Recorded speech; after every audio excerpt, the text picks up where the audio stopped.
ఇది కదా ఆఫర్ అంటే ఇప్పుడు ఎంత కొంటే అంత ఫ్రీ. విఆర్ఆ fine silver jewellery, Jubilee Hills check post, Hyderabad.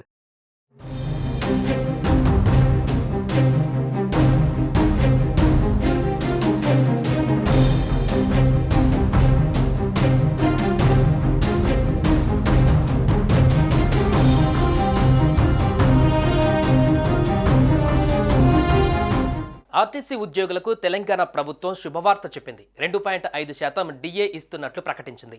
ఈ మేరకు రవాణా శాఖ మంత్రి పొన్నం ప్రభాకర్ వెల్లడించారు. దీంతో ఆర్టీసీపై ప్రతి నెల 3.6 కోట్లు అదనపు భారం పడనుందని చెప్పారు. డిఏల పెంపుతో 30,000 మంది ఆర్టీసీ ఉద్యోగులకు లబ్ధి చేకూరుస్తున్నట్లుగా వెల్లడించారు.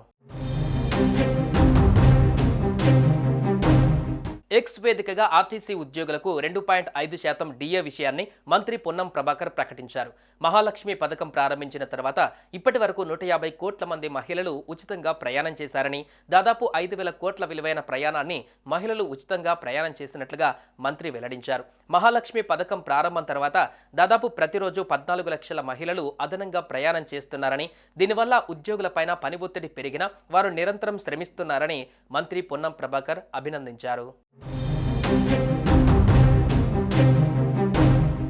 ఇటీవల కాలంలో ఆర్టీసీ కార్మికులు సమ్మె నోటీసులు ఇచ్చిన విషయం తెలిసిందే. దాదాపు 22 డిమాండ్లను ప్రభుత్వం ముందు ఉంచారు ఆర్టీసీ ఉద్యోగులు. అందులో ప్రధానమైన డిమాండ్ డిఏ పెంపు. ఈ క్రమంలో డిఏల పెంపుతో ఆ సమస్యకు పరిష్కారం లభించినట్లయింది. ఈ ఉత్తర్వులు ఈ రోజు నుంచే అమల్లోకి రానున్నాయి.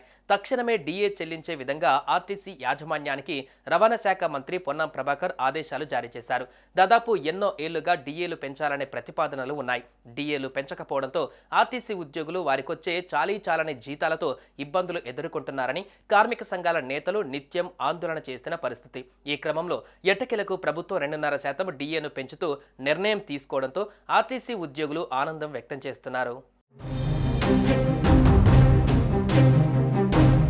మహిళా దినోత్సవం సందర్భంగా శనివారం ఇందిరా మహిళా శక్తి బస్సులను ప్రారంభించనుంది రేవంత్ సర్కార్. ఇక మండల మహిళా సమైక్య సంఘాల ద్వారా మొదటి దశలో 150 బస్సులు అద్దె ప్రాతిపాదికన ఆర్టీసీలోకి తీసుకువచ్చారు. తర్వాత దశలో 450 బస్సులు, మొత్తం 600 బస్సులు మహిళా సంఘాల ద్వారా అద్దె ప్రాతిపాదికన ఒప్పందం కుదిరింది.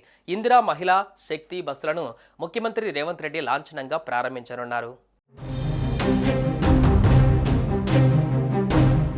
సుమన్ టీవీలో మీ పర్సనల్ అండ్ బిజినెస్ ప్రమోషన్స్ కోసం కింది నెంబర్కి కాంటాక్ట్ చేయండి.